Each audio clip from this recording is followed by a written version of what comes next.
Beleza. Vê, a gente começa vendo essa questão da gravitação universal, mas você precisa entender que a gravitação universal, ela tá muito, é um tema muito próximo da parte de história. Então, não estranhe se, por exemplo, aparecer numa prova de história para você, discutindo sobre Nicolau Copérnico, Galileu Galilei, tá? A gente sabe que no ano passado a prova do Enem não foi muito bacana para o pessoal de história, certo? Mas, assim, não é uma tendência que vai acontecer isso todo ano, certo? Então, a tendência é que tenha, nesse ano agora, um acréscimo e uma atenção maior na prova de história, certo? Então, preste atenção, estuda com carinho. E esse tema, como eu estava dizendo, ele pode ser um tema facilmente abordado na prova de história, tá? Que pode aparecer para você. Vamos ver por quê, certo? Vê só, gravitação universal é um tema bacana, por quê? Porque gravitação universal é. Puxa,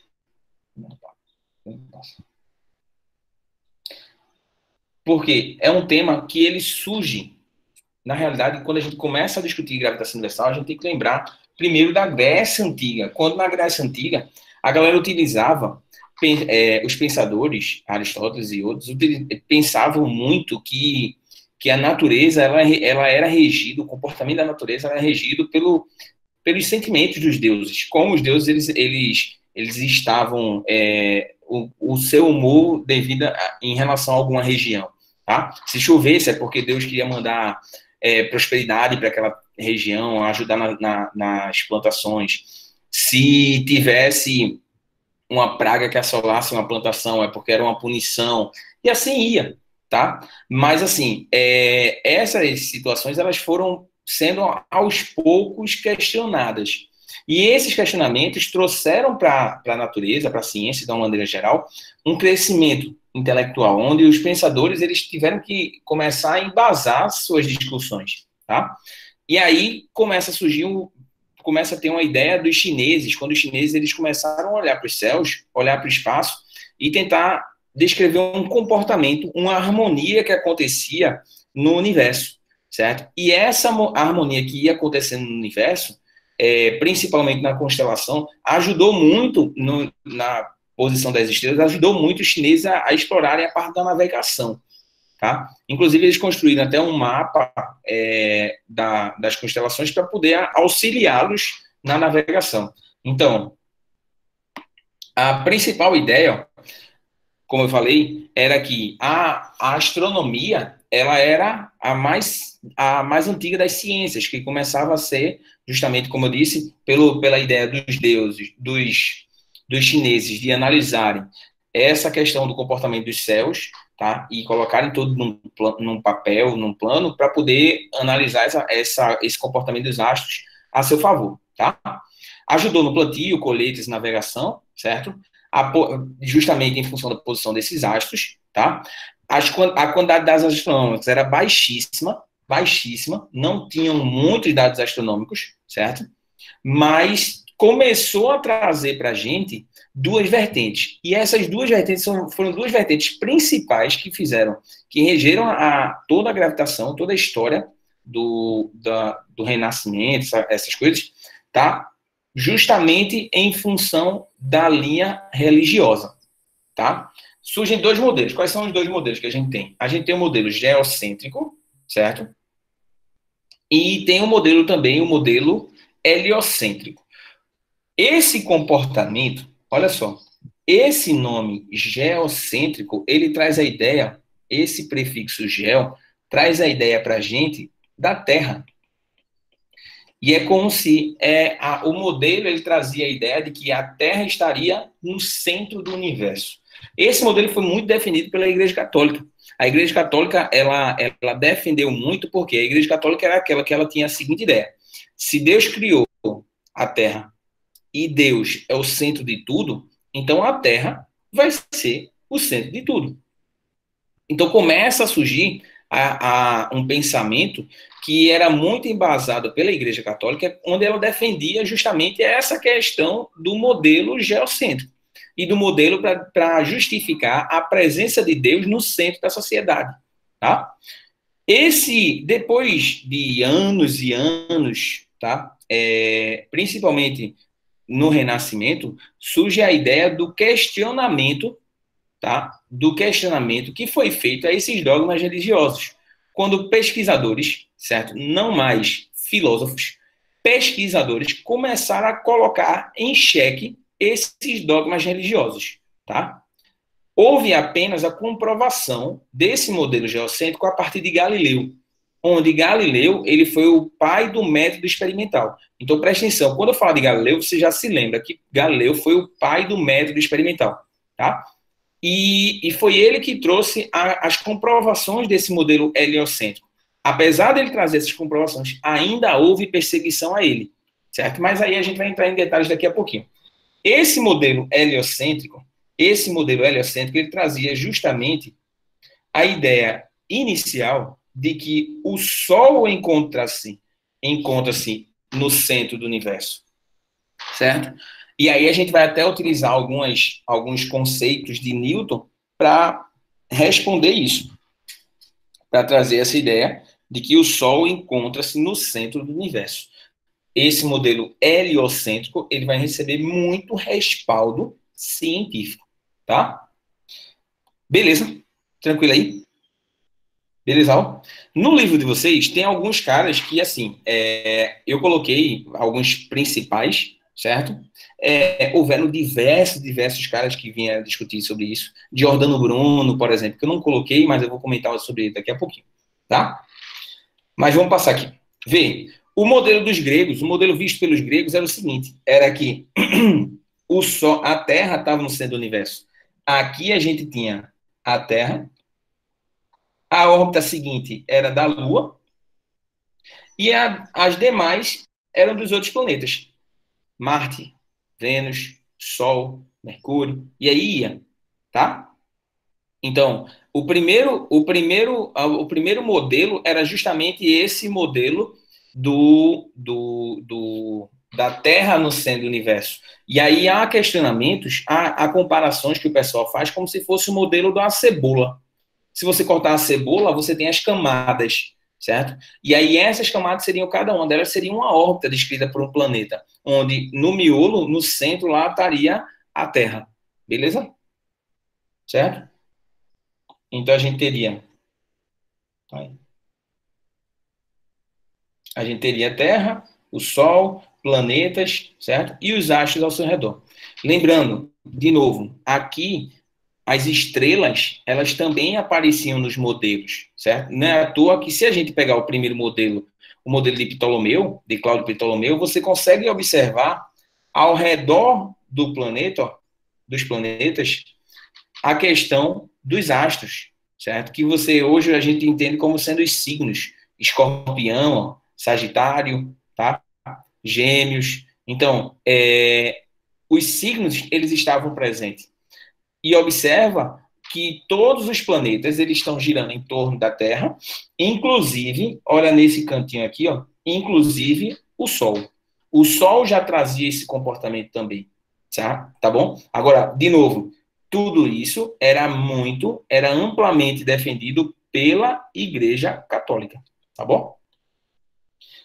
Então, deixa eu passar aqui. Então, o primeiro cara a discutir sobre isso, para trazer esse pensamento, certo? Assim, lógico que depois da Grécia Antiga e tudo mais, foi Ptolomeu, tá?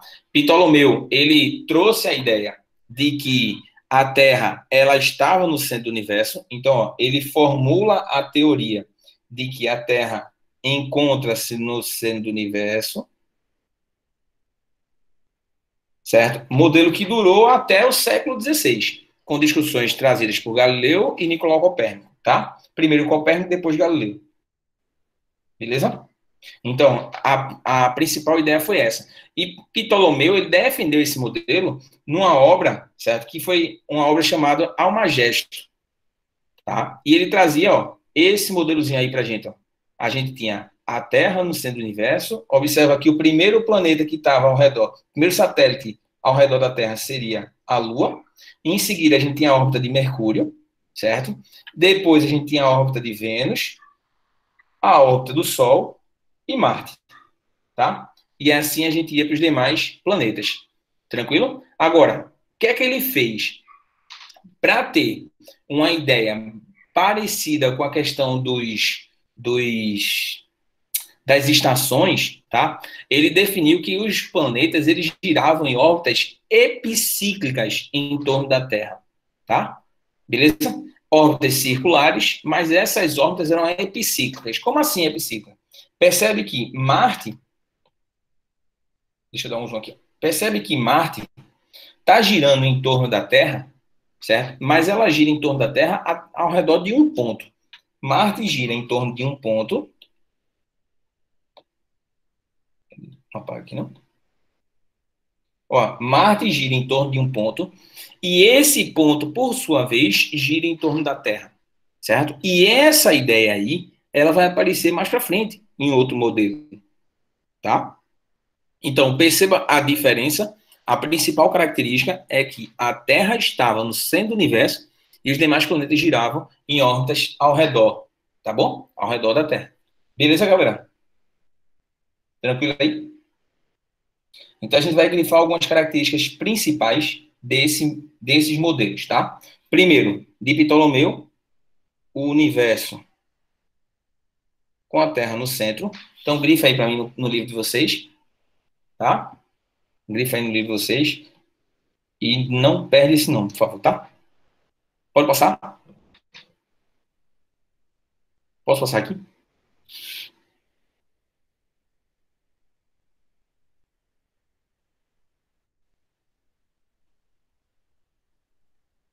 E aí? E aí?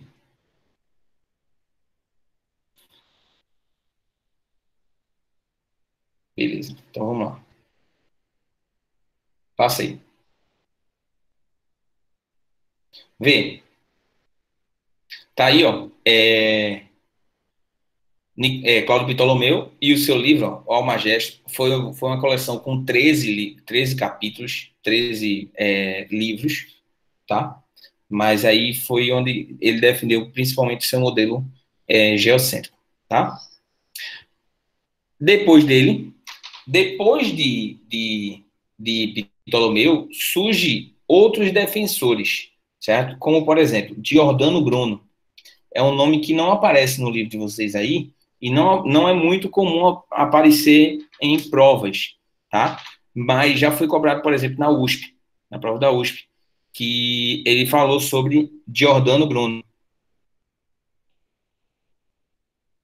Giordano Bruno era um monge da Igreja Católica, certo? E que, apesar dele ter os dogmas religiosos entranhados nas suas veias, ele defendia o modelo heliocêntrico, tá? Giordano Bruno, esse carinha aqui, ó, ele defendia o modelo heliocêntrico. E esse modelo defendido por ele, tá, desagradou e muito a Igreja Católica. Não é à toa que Giordano Bruno ele foi julgado e queimado em praça pública, tá, perante o tribunal, por ele ser um pecador, por ele ser um herege. Tá? Então ele queimou no fogo da Inquisição como um pecador, por desafiar justamente os dogmas religiosos. Ele ia de encontro ao que a Igreja Católica ela pregava como sendo uma norma divina, alguma coisa desse tipo, assim. Tá? Beleza? Mas, ó, e qual é a paradinha que a gente vai encontrar de Copérnico? Copérnico, ele vem justamente de encontro a Galileu. A Galileu não, a Cláudio Ptolomeu, tá? Perceba que a ideia de Ptolomeu, ela surge, olha só, olha a época de Ptolomeu, ó, século II depois de Cristo, certo? Século II depois de Cristo. Deixa eu grifar aqui.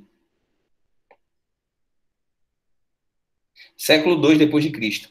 E para Copérnico, observa quando foi. Foi somente no século XVI, tá? Foi somente nesse século XVI que Copérnico chegou a desafiar os modelos da Igreja Católica, os dogmas religiosos, tá? Então, quem era Copérnico? Era um médico e astrônomo, beleza? Revolucionou os pensamentos sobre as teorias orbitais, tá? Propôs a teoria heliocêntrica, que foi de encontro ao que os religiosos da época eles defendiam, tá? E ele defendia da seguinte forma: Deus não faria um mundo tão complicado como o de Ptolomeu, beleza? Não faria um mundo tão complexo, cheio de problemas, tá? Para ser o centro do universo, beleza?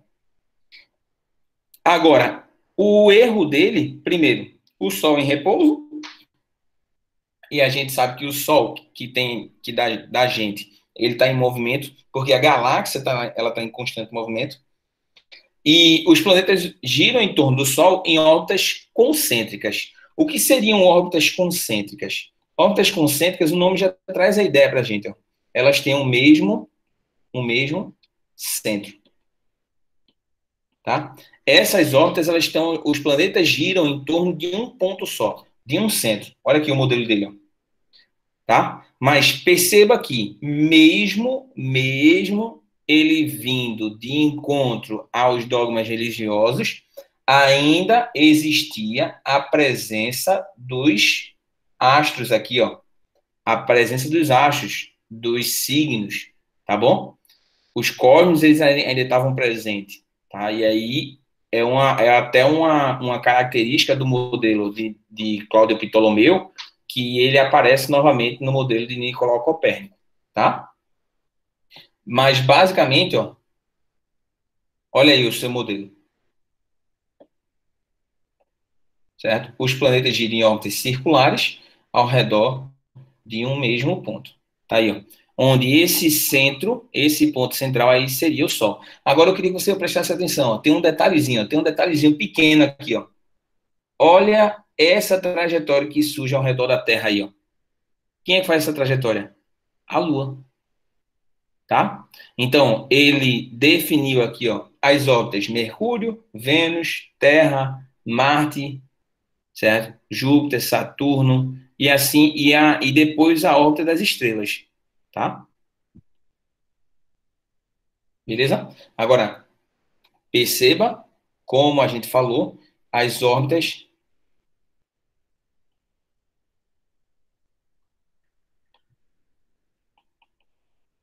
concêntricas, certo? Órbitas concêntricas. Mesmo centro. Tranquilo? Beleza? Somente depois de Copérnico veio a ideia, a ruptura da filosofia, que foi com esse papai, olha, Nicolau Copérnico, seu livro, mas foi com esse monstro sagrado, Galileu Galilei, certo? Italiano, tá? Tinha também entranhado nas suas veias o comportamento da Igreja Católica, mas Galileu ele foi de encontro aos dogmas religiosos também, porém, diferente do que Nicolau Copérnico fez, Galileu ele foi chamado de pai do método científico. Ó, você pode até batizar aí no livro, pai do método científico. Por quê? Porque foi o seguinte, Galileu foi o primeiro cara que teve a ideia de pegar um instrumento que era utilizado pelos chineses para navegação e apontar para os céus. Ele começou a utilizar a luneta para observar o comportamento dos astros. Tá? Inclusive, foi esse mesmo instrumento que fez com que ele morresse cego, tá? Depois de anos, tá? Na sua velhice já. Daqui a pouco eu chego por quê? Nesse ponto. Mas veja só, Galileu, ele chegou e disse a toda a população, ele disse, olha, o comportamento dos astros, ele não é como a Igreja Católica ela traz, que é a Terra no centro do universo. Ela traz um comportamento diferente, que quem está no centro do universo é o Sol, tá? O Sol está no centro do universo e os outros planetas, eles orbitam em torno da Terra. Qual foi o erro dele? Foi dizer que as órbitas eram circulares, tá? E quando, na realidade, elas não são órbitas circulares, que daqui a pouco a gente vai falar nas leis de Kepler, tá? Mas aí foi o erro de Galileu. Ele foi adepto do pensamento copernicano, tá? Filósofo e astrônomo, físico e astrônomo, tá? E viveu entre esses anos aqui, ó, de 1564 a 1642. Perceba uma característica. Qual é a principal característica? É esse ano aqui, ó, de 1642. O que houve nesse ano de 1642? O que foi que houve nesse ano de 1642? E aí? Sabe dizer?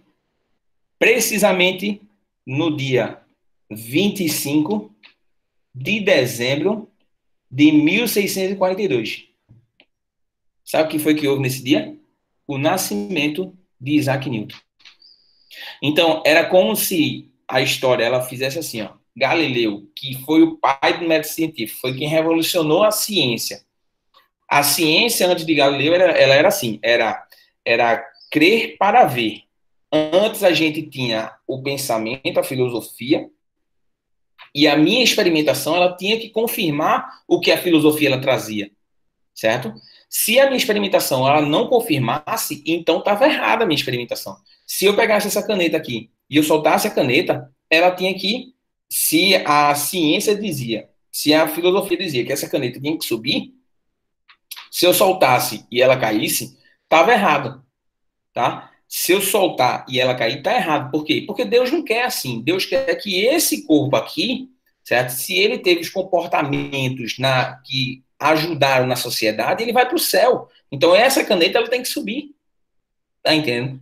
Não descer por conta da gravidade. Que foi quando Galileu subiu no alto da Torre de Pisa e soltou dois objetos. E ele observou, olha, não tem como você ter dois objetos que vão subir. Por quê? Porque esses objetos eles caem devido a uma ação de uma força que puxa ele para baixo. Na ação da gravidade, que depois Newton vem, unifica tudinho, tudo bonitinho, através da lei da gravitação universal. Mas olha, Galileu, ele foi o pai do método experimental, então do método científico. A partir de Galileu, começava a ideia do seguinte, começava a ideia de que na ciência era assim, não era mais crer para ver, é ver para crer. Primeiro eu tenho que ter uma experimentação, tá? E com base nessa experimentação eu formulo o pensamento científico, tá? Eu formulo uma lei para isso, beleza? Então surge essa ideia, tá? Deixa eu apagar aqui isso aqui que não tem ele agora não. Beleza? Então, ó, pai do método científico, descobriu os satélites de Júpiter, os anéis de Saturno, as manchas solares e os detalhes das luas, o detalhe da Lua, tá? Detalhes que a gente observou posteriormente com mais precisão. Trouxe a ideia de que o Sol e não a Terra deveria ser o centro do sistema solar. Inclusive, foi perseguido pela Inquisição e, sob pressão, negou perante o tribunal as teses que defendia. E foi o seguinte, a Igreja Católica chegou para ele e disse, papazinho, tu não vai negar o que está dizendo? De que a Terra não é o centro do universo? Se tu não negar isso, se tu disser que isso é verdade, tá? Então, infelizmente, você é um pecador e vai virar churrasquinho como Giordano Bruno virou. Galileu disse, não, então tudo bem, então eu não nego, certo? Eu vou dizer o seguinte, eu vou dizer, realmente o que eu falei é mentira. A Terra é o centro do universo. E aí Galileu, ele desmente o que ele tinha dito perante todo um tribunal, tá? E em seguida ele é exilado no norte da Itália, tá? Na região lá no norte da Itália. Morre num castelo, certo? Quando ele foi exilado dentro de um castelo, passou o resto da vida preso lá assistindo Netflix, né? Brincadeira. Mas passou o resto da vida lá observando, olhando para o espaço. E aí ele olhava para o espaço através dessa luneta e só que ele não tomava os devidos cuidados. Tá? E aí, com o passar do tempo, a radiação solar queimou a retina dele. Por isso Galileu ele morre cego. Tá bom? Deixa eu passar aqui. E olha aí, ó, os dois modelos, principais modelos, ó. Ó, o modelo geocêntrico de Ptolomeu, certo?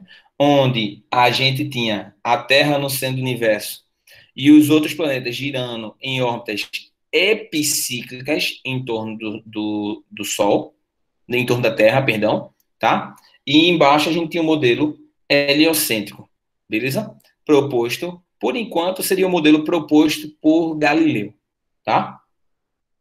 Tá dando para entender, galera? Só essa contextualização, essa parte histórica. Tá dando para entender, tranquilo? Diz aí.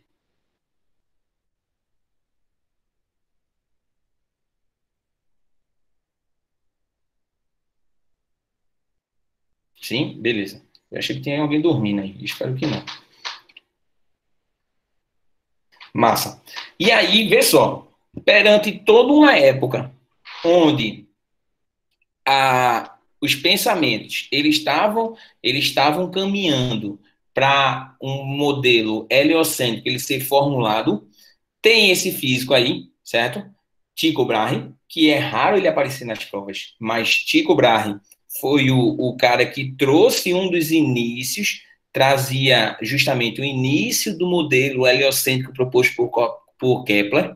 Mas Brahe, galera, Brahe ele era um defensor do modelo geocêntrico, tá? Brahe, ele nasceu na Dinamarca, certo? Ele teve questão das precisões, de diversas precisões, modelos que ele foi começar a observar, tá? Ele fez 20 anos de observações rigorosas e tentando cada vez mais justificar o modelo geocêntrico, certo? Mas ele nunca conseguia, porque a matemática ela sempre refutava modelos anteriores. Modelos de quem? Modelos de Galileu, modelos de Nicolau Copérnico, tá? E aí qual foi a saída dele? Foi ele buscar uma saída junto a um monstro da matemática, que surgia na Alemanha nessa época. Era um menino franzino, que se destacava pelo seu domínio na matemática, tá? E aí ele pega, chama esse cara para trabalhar com ele, que quem vem trabalhar com Brahe, Kepler. E aí Kepler, quando é chamado para trabalhar com Brahe, Kepler começa a se deparar sobre a matemática do sistema solar. E qual foi a bronca? Foi porque Kepler, ele através da matemática, começou a justificar o modelo heliocêntrico, desagradando o Brahe. E aí Brahe começou a omitir de Kepler as informações. Escondia trabalhos, escondia publicações e tudo mais. E Kepler chegava a ponto de dizer, olha, eu preciso disso aqui. E Brahe impedia. Pensando nisso, certo? Justamente porque Brahe queria defender o modelo geocêntrico. E Kepler já estava descrevendo o modelo heliocêntrico. E aí esse embate deles acaba indo por água abaixo quando, depois de Brahe se embriagar numa festa, ele ficar doente, certo? No leito de morte, Brahe chama a Kepler e diz a Kepler, olha, meus trabalhos estão publicados em tal canto, então você vai lá, estão escritos em tal canto, você vai lá, tem acesso a todos os meus trabalhos e, por favor, não deixe com que meu trabalho tenha sido em vão, certo? E aí é quando surge todas as leis propostas por Kepler, porque Kepler se apoiou nas observações de Tycho Brahe, tá? Olha aí, ó, hoje, lógico que hoje está reformado e tudo mais, mas esse foi o castelo onde Brahe, tá? Brahe tinha muito dinheiro na época, ele teve observações, tá? Deixa eu passar aqui. E aí surge, galera, Johannes Kepler na ciência, certo? Como eu disse a vocês, um menino franzino, tá? Que não tinha, até então, não tinha muita notoriedade, tá? Só se destacava pela matemática, e ele propôs um livro, certo? Deixa eu colocar aqui, ó, algumas características dele. Afirmou que a Terra se movia, certo? A Terra não estava em repouso. Ele nasceu em 1731 e viveu até 1630. Vinha de uma família super complicada. Parece que o pai dele era envolvido em guerras, era um mercenário que lutava em guerras. A mãe era envolvida com bruxaria, tá entendendo? Então, na realidade não era bruxaria, porque ela trabalhava manipulando medicamentos. Era hoje o que a gente chama de farmacêutica, tá? Ela era, na época, era chamada de bruxa, tá? Envolvida com bruxaria. Nasceu na Alemanha, certo? E fez o uso de elipses ao invés de epiciclos ou trajetórias circulares, tá? E essas elipses, elas traziam para a gente uma característica fundamental, a das épocas, das estações do ano que a gente tinha. Porque tem época que a Terra está mais perto do Sol e tem época que a Terra está mais afastada do Sol. tá? Ele provou de que, fez prova de que a velocidade dos planetas variava, beleza? Também propôs 3 leis que desafiaram a astronomia e a física de Aristóteles e de Ptolomeu, que era justamente os modelos o quê? Quais eram esses modelos que estavam aqui, ó? Modelos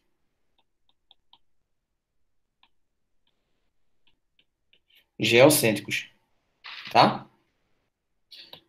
Em seguida, ele também descobriu que, por volta de 1605, que as observações de Tycho Brahe seguiam 3 leis matemáticas relativamente simples. E perceba que as leis de Brahe é que deram início para Kepler da gravitação universal, tá? Que formularam a lei da gravitação universal. Ele publicou seu trabalho nesse livro aí, ó, Mistérios Cosmográficos, tá? Beleza? E olha aí, ó, o modelo de Kepler. Tá? Até o Sol no centro do universo e os planetas giram em órbitas não mais circulares, em órbitas elípticas em torno do centro, tá? Em torno de um foco, que nesse foco estaria o Sol. Beleza? Tudo bem? Tranquilo aí? Então tá bom de história e vamos para a teoria, certo? Beleza? Posso passar?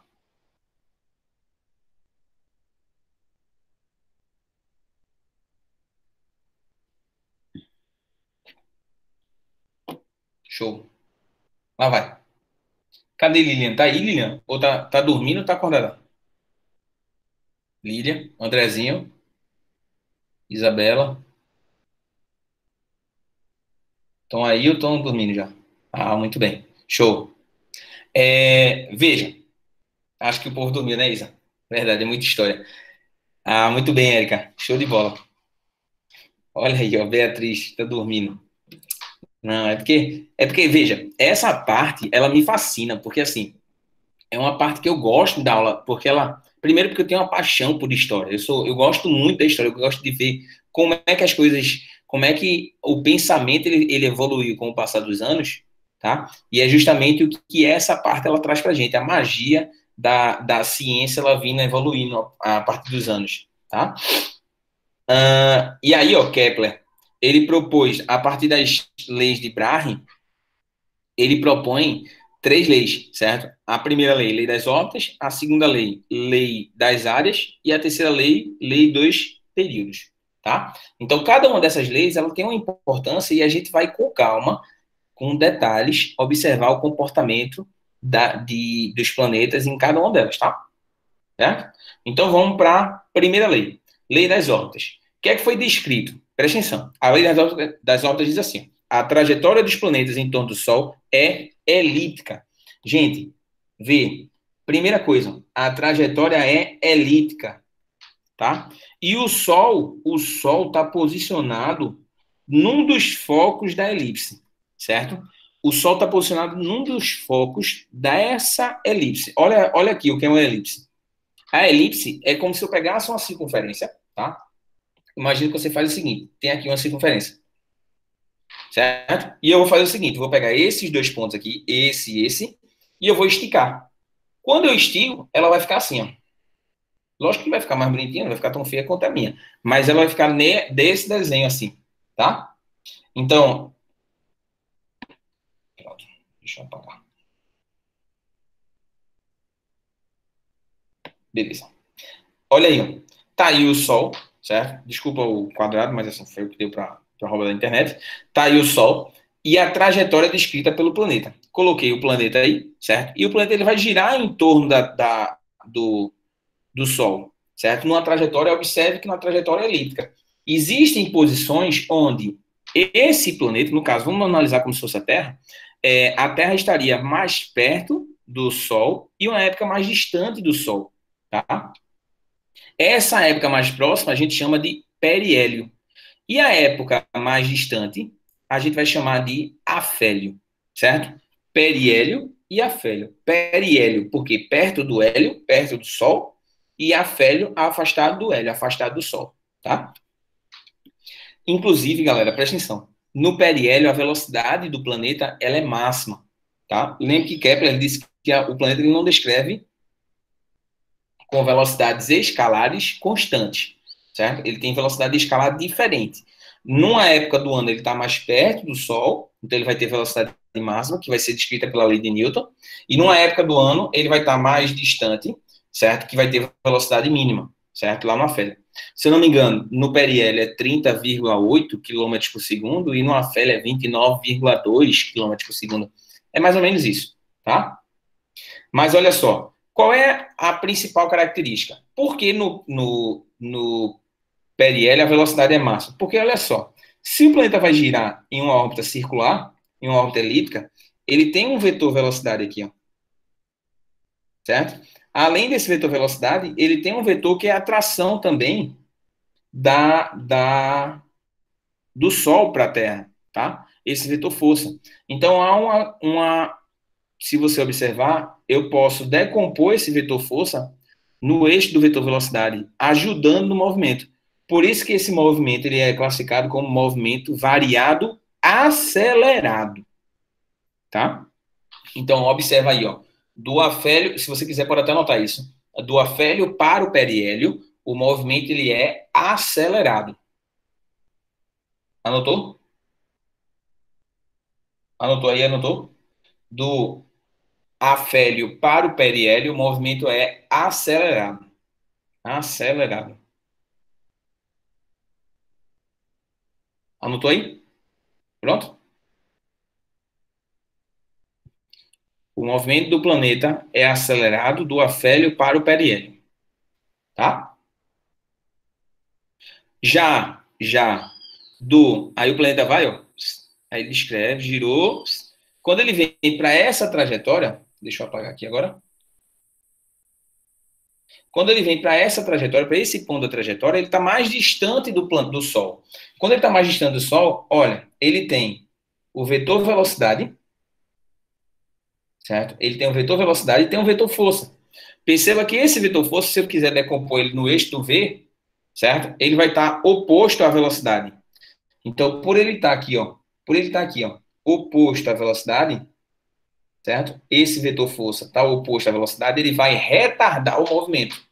Ele retardando o movimento, a velocidade tende a diminuir. É por isso que no afélio a velocidade é mínima, tá? Tranquilo? Beleza? Eita, deixa eu voltar aqui. Tranquilidade, gente. Deu para entender? Alguma dúvida aí? Ou não? Yes ou não? Ou não? Sim ou não? Sim ou não? Diz aí, vai. Dúvidas, estresses, manifestações, revoltas, indagações. Não, nada, nada. Show de bola, então. Show. Posso abrir meu curso de História? História com Caio Melo. Vou tirar o lugar de Plínio. Vamos lá. Vou passar. Olha só. Segunda lei, lei das áreas. O que é que a lei das áreas ela diz? Olha só, tá aí de novo meu planeta, o Sol, tá? E o planetinha, certo? No caso, a Terra. Ele propõe o seguinte, ó. O planeta varre áreas iguais em tempos iguais. Olha, o planeta ele sai de uma posição para outra, varrendo uma área, certo? Então ele varre áreas iguais em tempos iguais, certo? Da mesma forma lá, ó, do ponto C para um ponto D. Então o planeta ele varre áreas iguais em tempos iguais. Por quê? Porque a velocidade areolar do planeta é constante, certo? Gente, percebe o seguinte, ó. Olha o nome, velocidade não é areolar, tá? É areolar. A velocidade areolar do planeta é constante. Beleza? O planeta varre áreas iguais em tempos iguais, segundo a lei de Kepler. Tranquilidade? Beleza aí? Tá? Lembra, não é velocidade escalar, viu? A velocidade escalar, a primeira lei, ela diz que a velocidade escalar não é constante. A velocidade areolar, sim. Ah, Caio, tem diferença? Tem. Porque uma analisa o espaçozinho que o cara percorre, a outra analisa a área varrida por ele. Tá bom? Então, deixa eu passar aqui. Ó. Olha aí, ó, o planeta ele varre áreas iguais em tempos iguais. Certo? um gifzinho passando na sua tela. Tá?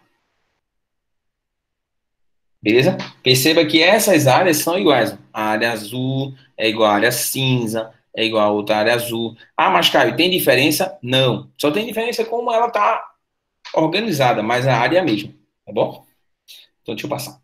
Aí vê essa questão 27 que aparece para vocês, no livro de vocês. Ó. Caiu pelo país. Abre lá, abre lá, abre lá. Abre aí o livro, questão 27, capítulo 16.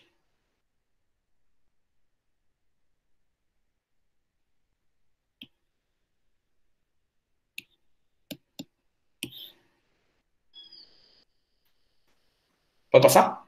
Vamos fazer? Vamos lá. O movimento dos planetas é descrito por meio de três leis. A primeira lei define que os planetas descrevem órbitas elípticas em torno do Sol, que ocupam um dos focos da elipse. Então, olha só. Vê. Primeiro detalhe.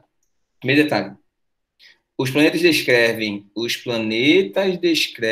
órbitas elípticas em torno do Sol, tá? Que ocupam um dos focos da elipse, certo? Então, nesse caso, quem está ocupando um dos focos da elipse? O Sol, tá? A característica principal da elipse, gente, é que é uma circunferência, como eu disse a vocês, que puxa ela, estica ela, tá? E aí ele aparece com dois centros, que são chamados de focos, tá? Em matemática, acho que vocês já devem ter visto, em geometria, a característica da elipse é que a excentricidade ela é diferente de 1, tá? Porque na circunferência essa excentricidade ela é igual a 1. O que é excentricidade? Excentricidade é o quociente entre os raios. Porque perceba aqui, na elipse, ele tem dois raios. Ó. Ele tem um raio aqui que pega desse ponto para um dos lados, certo? E tem outro raio, que seria esse de vermelho aqui, ó, que pega do centro para cima, tá? Isso aqui é um raio e esse aqui seria outro. Quando você pega o raio menor pelo raio maior, é o que a gente chama de excentricidade, tá? E aí, se for no caso uma elipse, ele é menor do que 1. Se for no caso uma circunferência, esses dois raios eles vão dar iguais. Ele vai dar igual a 1, tá? Ou seja, a circunferência ela é um caso particular da elipse. É um caso particular da elipse porque é um caso quando a excentricidade ela vale 1, tá bom? Pronto. Então, ó, a segunda lei afirma que o segmento de reta que une os centros do Sol e de um planeta descreve áreas iguais em tempos iguais, tá? Então, ó, a segunda lei afirma que o segmento de reta que une os centros do Sol e de um planeta descreve áreas iguais em tempos de percursos iguais, tá? Segunda lei de Kepler. A terceira lei determina que a velocidade de translação de um planeta ao redor do Sol é maior quando o planeta está mais próximo do Sol e menor quando está mais afastado. Essa daí é a terceira lei de Kepler, que daqui a pouco a gente vai discutir, certo? Mas, veja, tais leis são conhecidas como leis de Torricelli, leis de Newton, leis de Kepler, lei de Celsius ou lei de Pascal. Então, a resposta certa é letra C. Certo? Letra C aí para vocês. Tá bom? Beleza? E aí? Dúvidas? Estresses? Manifestações?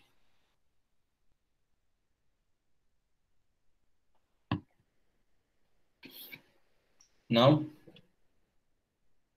Tranquilidade? Júlia, tá entendendo, Júlia? Júlia? Sim? Massa. Show, show, show. Perfeito. Tranquilo, então. Posso passar? Lá vai. Olha aí, ó.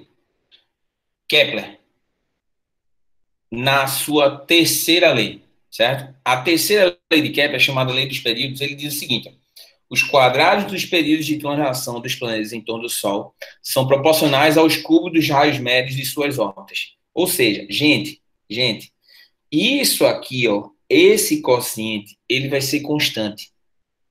E a partir disso eu posso achar uma relação, por exemplo, entre o período da Terra e de outro planeta, tá? Por quê? Porque esse período aqui, ó, vai sair para a gente mais para frente quando a gente for discutir o período de translação de um planeta ao redor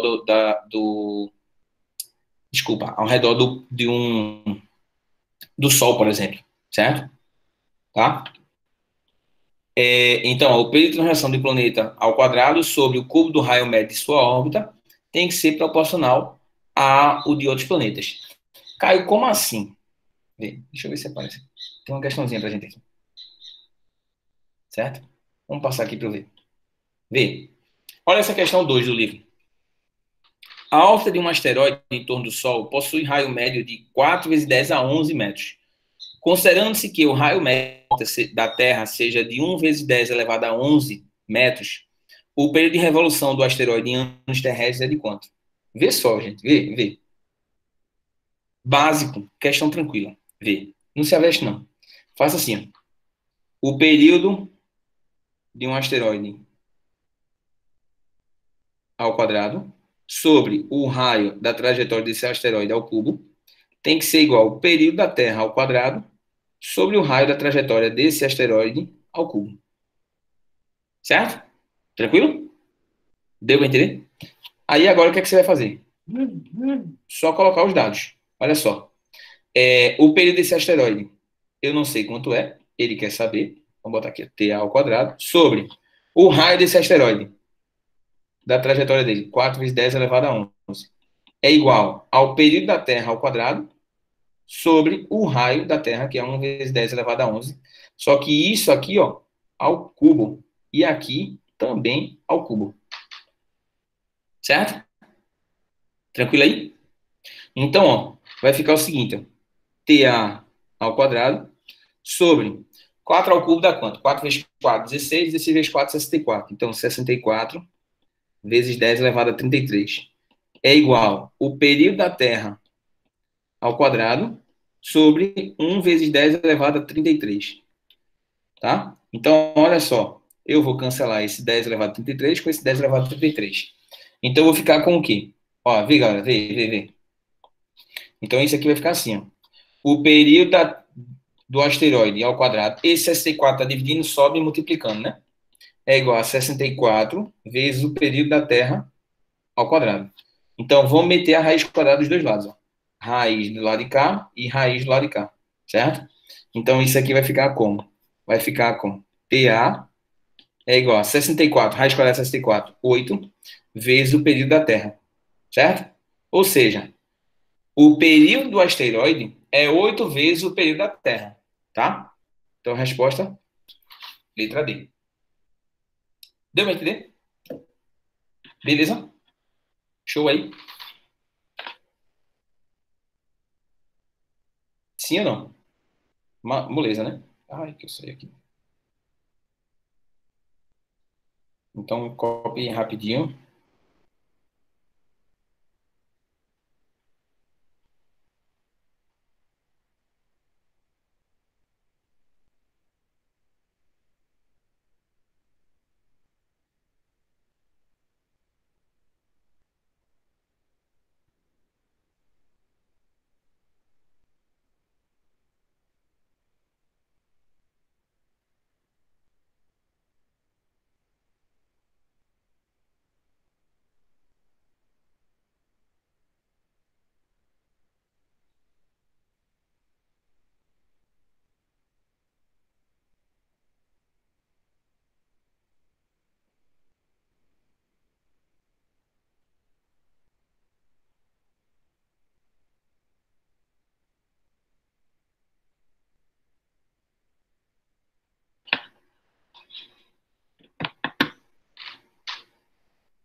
Não, não, não. Interferir em nada, viu, maluco? Se você colocasse um ano no lugar ali em anos terrestres, tem problema não, tá? Nesse período, no caso aqui, ó, se você colocasse aqui no lugar desse período da Terra aqui, colocasse um ano, tem problema nenhum, não, certo? Aí você vai ter a ideia de que o período do asteroide é equivalente a 8 anos terrestres, tá? Beleza aí?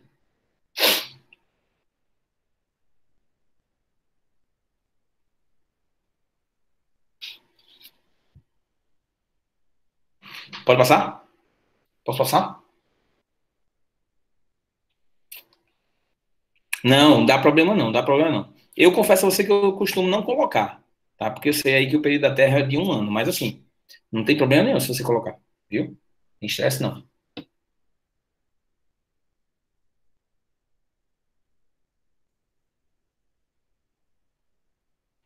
Vou passar, tá? Posso? Passei. Pum. Olha aí, ó. A terceira lei de Kepler preconiza que os quadrados dos períodos de revolução dos planetas em torno do Sol é proporcional aos cubos dos seus respectivos raios médios de órbitas. De acordo com esta lei, podemos afirmar que quanto maior a distância do planeta ao Sol, menor a sua velocidade. E aí? O Sol se encontra no centro da órbita elíptica descrita pelos planetas. Quanto maior a distância do planeta ao Sol, maior a sua velocidade. Quanto maior for a massa de um planeta, menor é o seu período de revolução. Ou quanto menor for a massa do planeta, menor é o seu período de revolução. E aí, gente?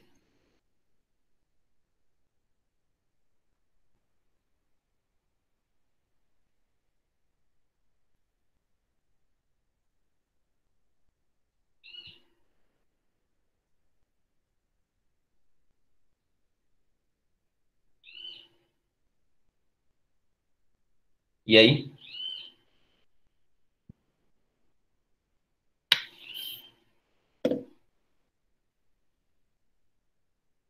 Letra A, quanto maior a distância do planeta ao Sol, menor é a sua velocidade.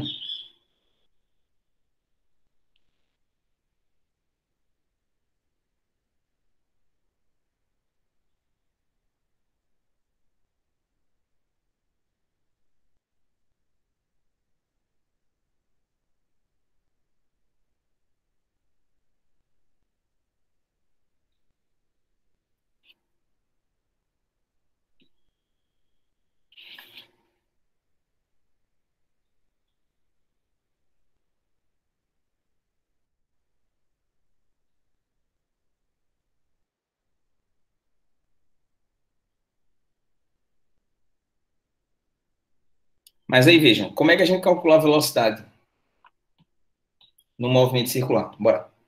Como é que a gente calcula a velocidade do movimento circular? V é dado como? 2πr sobre t, né? Quanto maior esse raio, o que é que vai dar pra gente?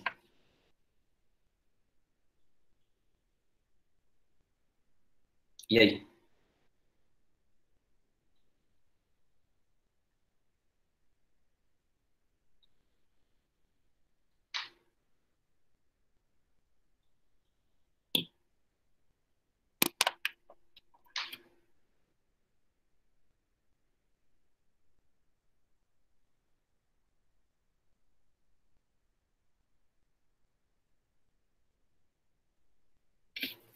V traz justamente a ideia do que do seguinte, ó.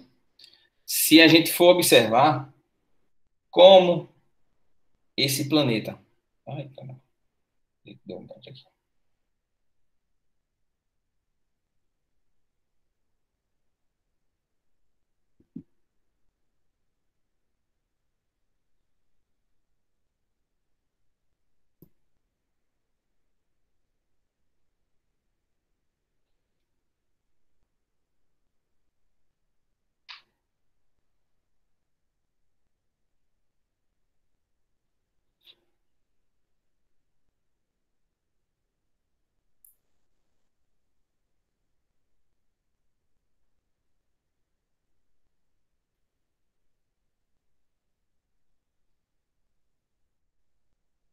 Vê, vamos se embasar na questão do movimento circular. Vê, quanto maior o raio, certo? O que é que tem que acontecer com o seu período?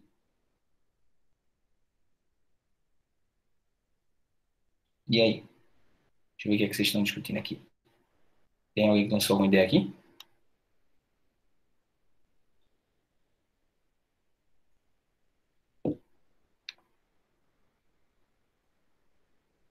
Maior velocidade? É, tem a ver, tem a ver.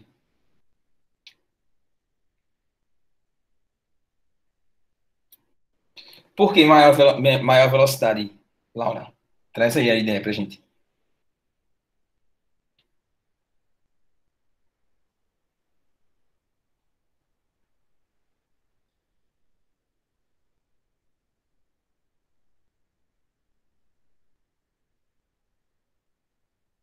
Não seriam diretamente proporcionais, por quê? Por quê? Era isso que eu queria saber. Que a gente discutisse.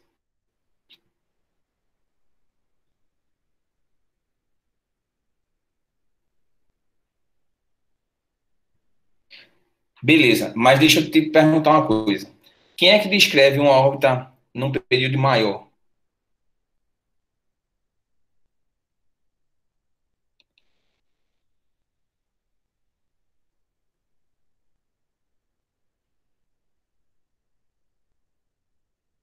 Porque vai estar perto do Sol. Beleza. Então, quanto maior a velocidade, é porque mais próximo do Sol ele vai estar, né? Certo?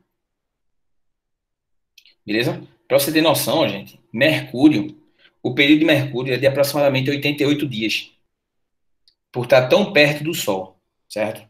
Então, ó, quanto menor for essa distância, certo? Quanto menor for essa distância, maior é a intensidade da velocidade, tá?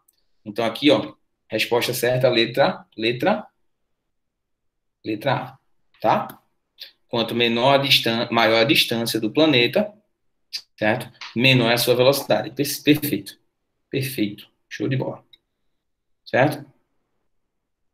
Beleza? Deixa eu botar aqui. E aqui, mexer o negócio aqui.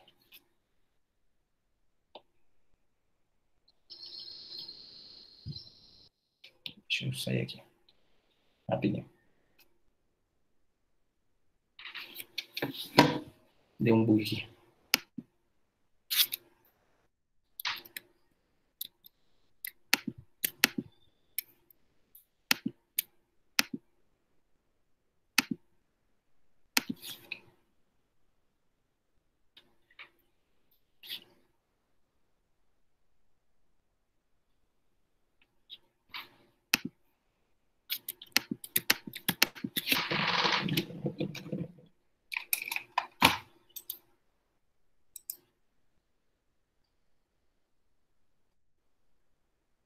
Beleza. Certo? Então aí, ó, a resposta certa seria letra A. Tá bom? Deixa eu ver. Alguma dúvida? Deixa eu ver aqui.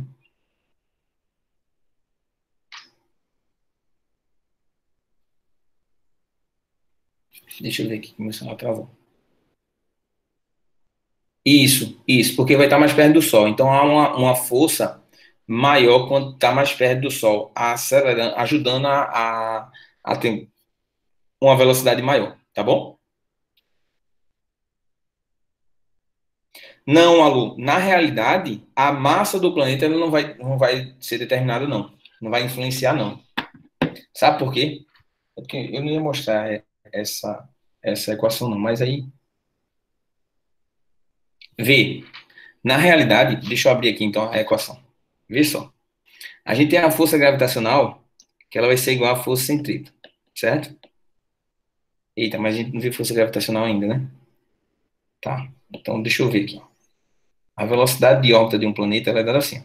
V é raiz quadrada de Gzão vezes a massa sobre R. Sobre R. Perfeito. Onde esse M é a massa do objeto que está no centro. Por exemplo, tem aqui o Sol, certo? E aqui ao redor tem a órbita da Terra, por exemplo. Tá?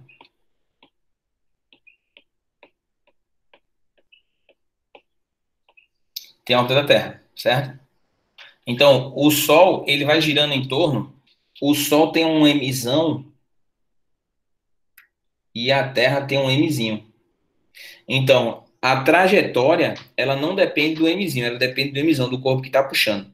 Você pode até escrever assim, ó, esse V aqui, ó, ele pode, lembra que a velocidade na trajetória circular ela pode ser dada assim, ó, 2πr sobre t, né? Então ficaria assim, ó, 2π R sobre o período é igual a raiz quadrada de Gzão, Mzão sobre R, certo? Beleza? Então, o que é que pode acontecer? Ó? Como eu quero saber o período, se eu inverter a equação do lado de cá, eu inverto do lado de lá. Então, vai ficar assim, ó. O período sobre 2πr é igual a R sobre G vezes M, tá? Esse 2πr, esse R, ele pode entrar, né? Na raiz. Agora ele entra R ao quadrado. Para ele poder sair de novo, ele entra R ao quadrado. Então, ficaria assim, ó. O período sobre 2π, V é igual a raiz quadrada de R ao cubo sobre G vezes Mzão. Então, esse período poderia ser dado assim, ó, 2π, raiz quadrada de R ao cubo, que é a trajetória, sobre G vezes Mzão. Só que esse Mzão não é a massa do planeta, é a massa, por exemplo, do Sol. Se fosse no caso da Lua, não seria a massa da Lua, seria a massa da Terra, que é porque a Lua não gira em torno da Terra. Então, se fosse no caso da Lua, seria a Terra. Tá entendendo? No caso da Terra, é o Sol. Tá entendendo? Beleza? Gente, não precisa se preocupar com a matemática disso aí, não, tá? Mas deixa eu passar aqui. Então, ó, vê, pensando nisso, pensando nesse tratamento dessa terceira lei de Kepler e tudo mais, traz pra gente justamente o cara que revolucionou toda a mecânica. Quem me conhece sabe que eu sou fã dele, certo? Indiscutivelmente, para mim, um dos maiores nomes da ciência, da física, tá?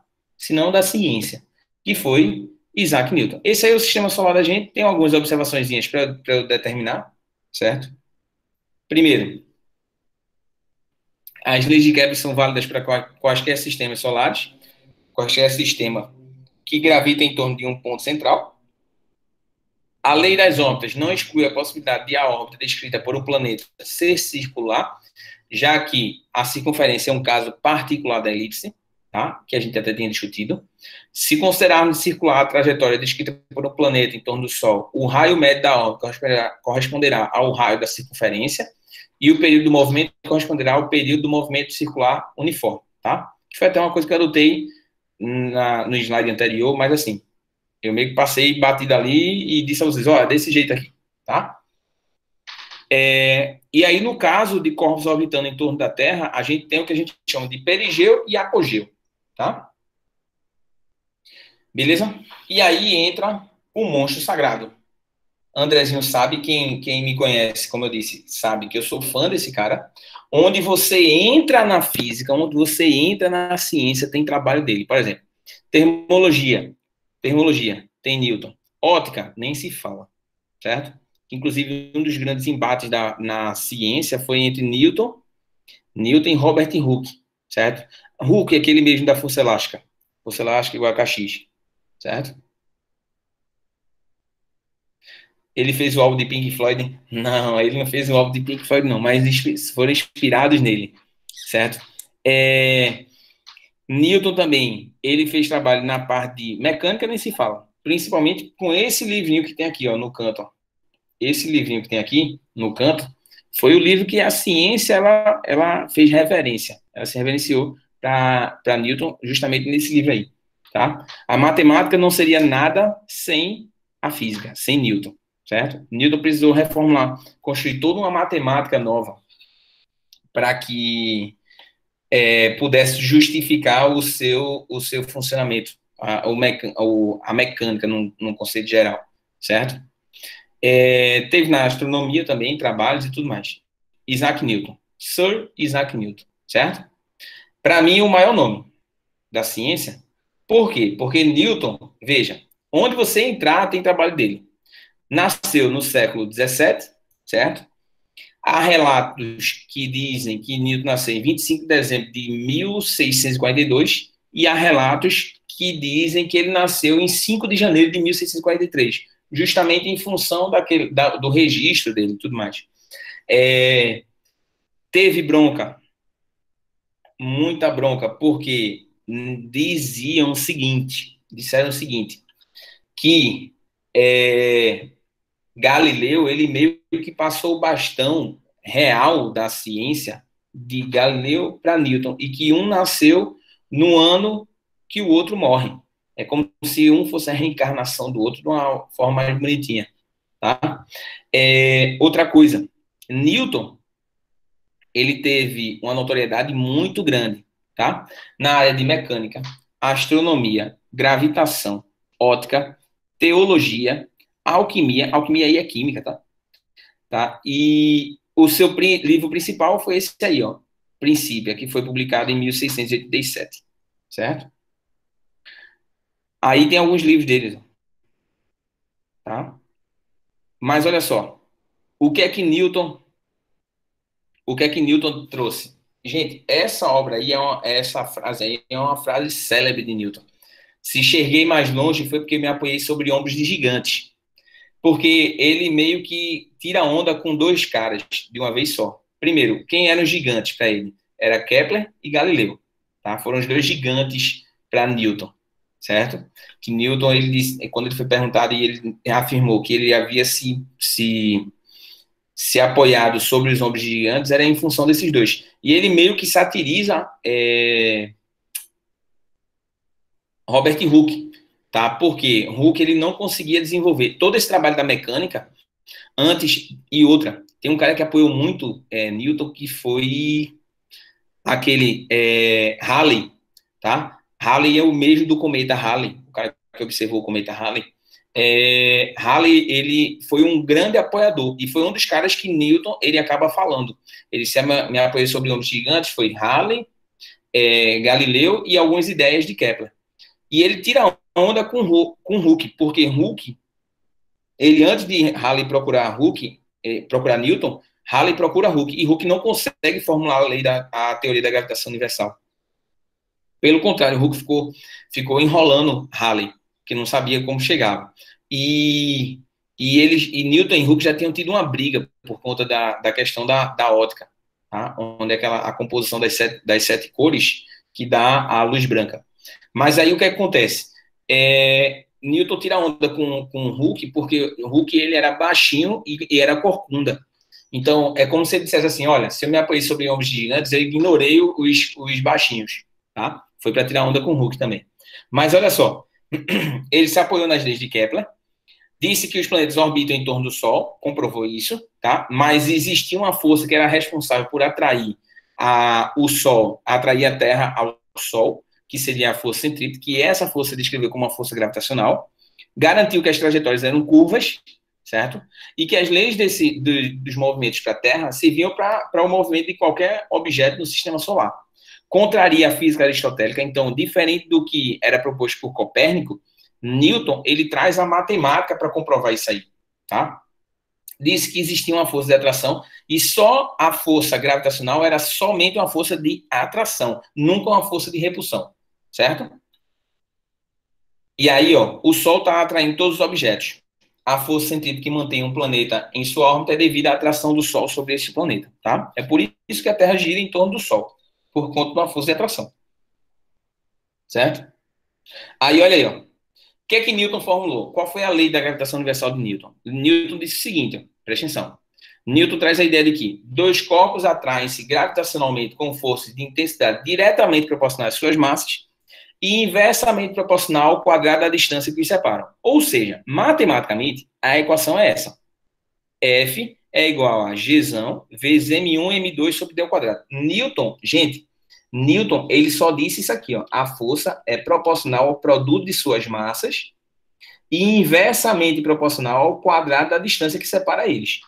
Ou seja, com isso aqui a gente chega na seguinte situação. Força é proporcional a M1 vezes M2 sobre D ao quadrado. Certo? Como é que eu saio de uma proporção por igualdade? Como é que eu saio de uma proporção por igualdade? E aí?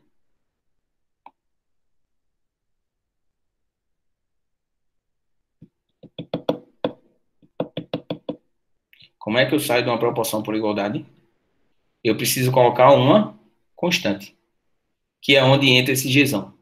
Que essa constante é a constante proposta por Cavendish, anos depois, certo? Cavendish disse, olha, aquela proporção que Newton fala, na realidade, ela torna-se igualdade devido ao valor dessa constante aqui, ó, que vale, cadê? 6,67 vezes 10 elevado a menos 11 newton vezes metro ao quadrado por quilograma ao quadrado. E, gente, não precisa se preocupar em decorar esse número, esse valor. Por quê? Porque esse valor é fornecido a vocês. Tá bom? Fiquem tranquilos.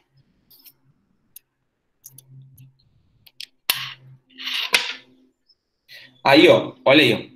Newton disse que essa força, e presta atenção, essa força é sempre de atração, tá? É sempre força de atração. A ação que esse objeto aqui, ó, aplica puxando esse, o outro, por sua vez, esse aqui, ele reage puxando esse aqui de volta, tá? Então, há sempre uma força de atração, tá bom? Beleza?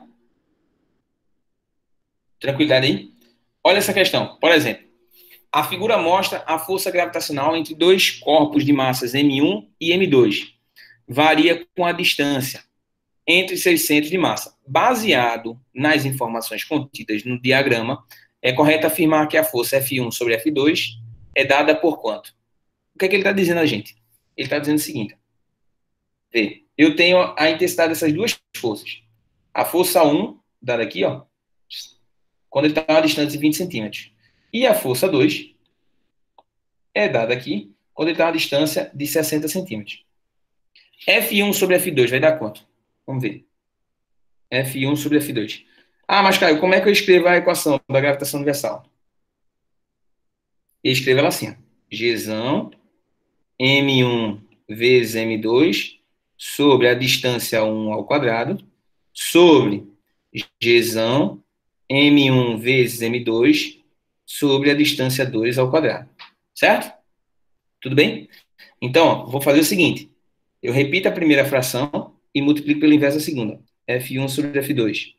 Vai ficar Gzão M1 M2 sobre a distância 1 ao quadrado, vezes D2 ao quadrado, sobre Gzão M1 vezes M2. Olha o que é que eu posso fazer. Ó, cancela esse com esse e esse com esse. Então, eu fico somente que F1 sobre F2 vai dar D2 ao quadrado sobre D1 ao quadrado. Quanto é D2 ao quadrado? D2 é 60 vezes 10 a menos 2, né? Tem que passar para metade, tá? Dividido por quanto? Por 20 vezes 10 elevado a menos 2 ao quadrado. Certo? Então, 60 vezes 60 dá 3.600, né? Vezes 10 elevado a menos 4, dividido por 400, vezes 10 elevado a menos quanto? A menos 4, né? Certo? Então, ó, cancela esse com esse, corta os zeros, F1 sobre F2 vai dar quanto? Vai dar 9, né? Ou seja, a força 1 ela é 9 vezes a força 2. Beleza? Tranquilo aí?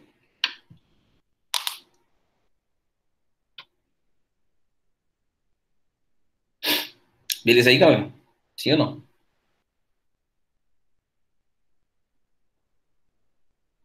Show, show, Isa. Valeu. Tá dando pra entender? Isa, Júlia. Júlia tá indo aí? Tá. Júlia.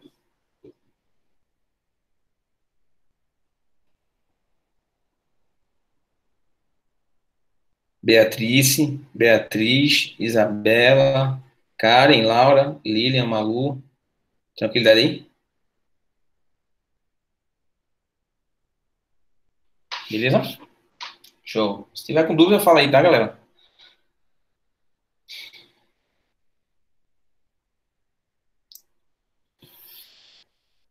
Pode passar? Quando puder passar, diz, tá?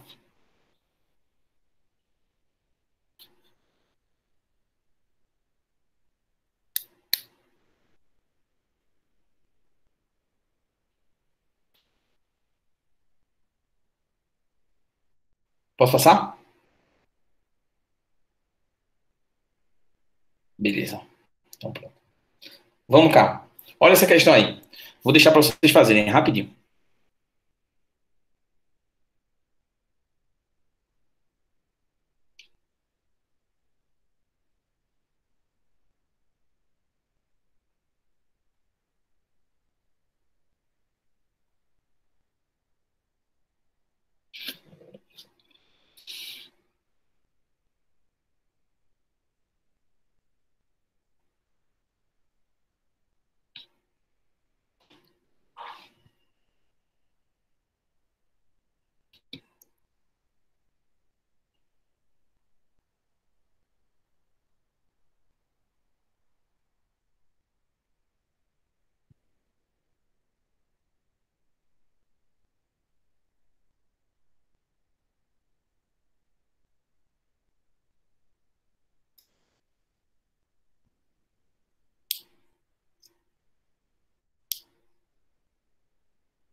E aí, podemos? Posso? Ah, quanto é que vale a constante? Desculpa, Laura. Vale isso aqui, ó. 6,67 vezes 10 a menos 11, tá?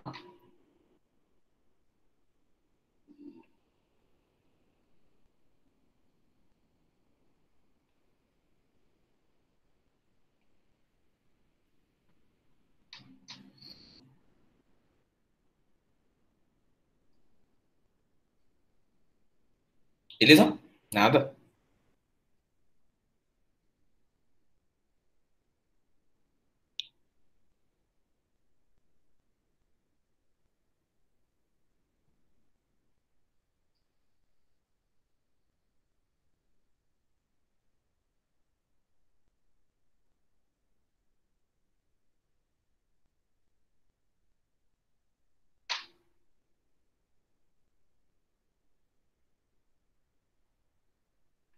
Pronto?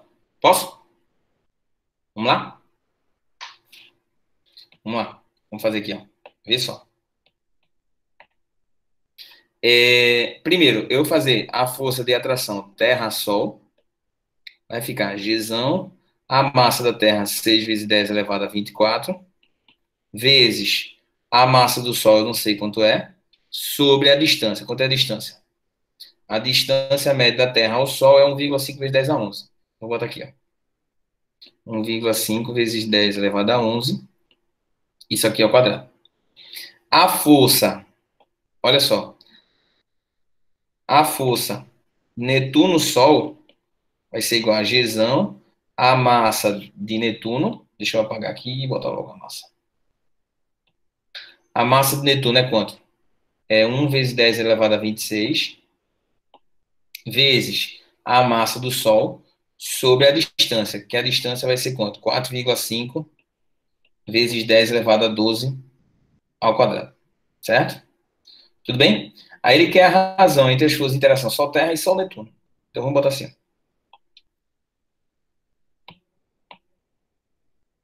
Vou botar aqui, ó. Força Terra-Sol sobre força Netuno-Sol. Vamos dar um zoom aqui, para a gente escrever melhor. Então, Gzão vezes 6 vezes 10 elevado a 24, vezes a massa do Sol sobre a distância. 1,5 ao quadrado dá 2,25, né? Vezes 10 elevado a 22. Dividido por quanto? Por G vezes a massa.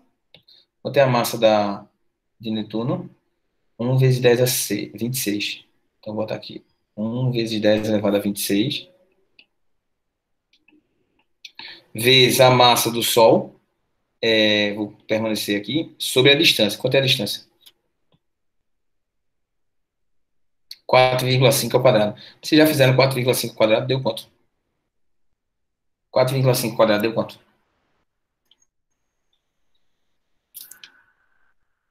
Fez aí? Deixa eu fazer aqui.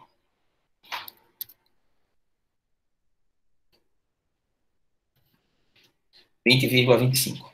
Aqui, 20,25 vezes 10 elevado a quanto? Eita. Vezes 10 elevado a quanto? 10 elevado a 12, né? Que dá 10 a 24.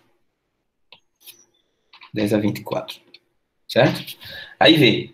Só que quando a gente for fazer isso aqui, ó, eu vou repetir a primeira fração e vou multiplicar pela inversa da segunda, né? Então fica G vezes 6,6 vezes 10 elevado a 24, vezes a massa do Sol sobre 2,25 vezes 10 elevado a 22, vezes 20,25 vezes 10 elevado a 24, sobre Gzão vezes 1 vezes 10 elevado a 26, a massa do Sol. Ó, o Gzão cancela, a massa do Sol também. Certo? Aí vê, vamos ver aqui, 10 a 24 com 10 a 24 dá 10 a 48, né? Vou botar aqui, ó. Vai ficar 6 vezes 20,25 vezes 10 elevado a 48, dividido por 2,25 vezes 10 elevado a 48 também, né? Então, cancela e cancela. Vamos ver aqui.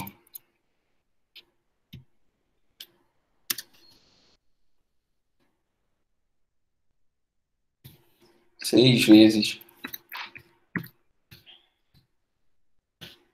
dividido por 2,25. Então, essa força, Terra-Sol sobre a força Netuno-Sol, vai dar quanto? 54. Certo? Vamos ver. Pronto, é mais próximo da ordem de 50. Resposta letra D. Tranquilo, galera? Deu para entender aí? Deu para entender?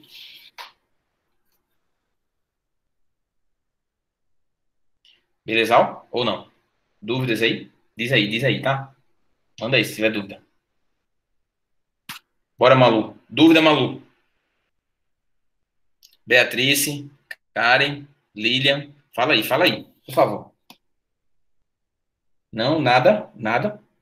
É só a matemática que é chatinha, né? Que são muitos detalhes matemáticos, né?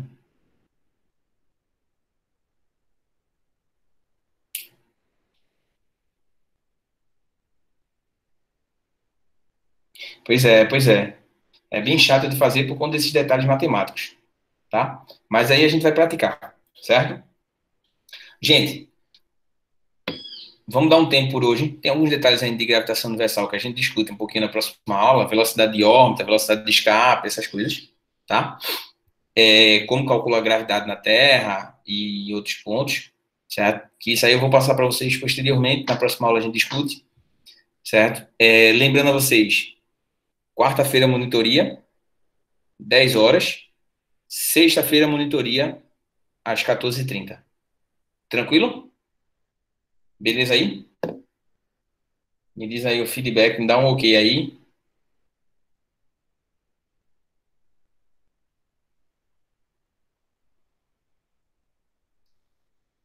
Beleza?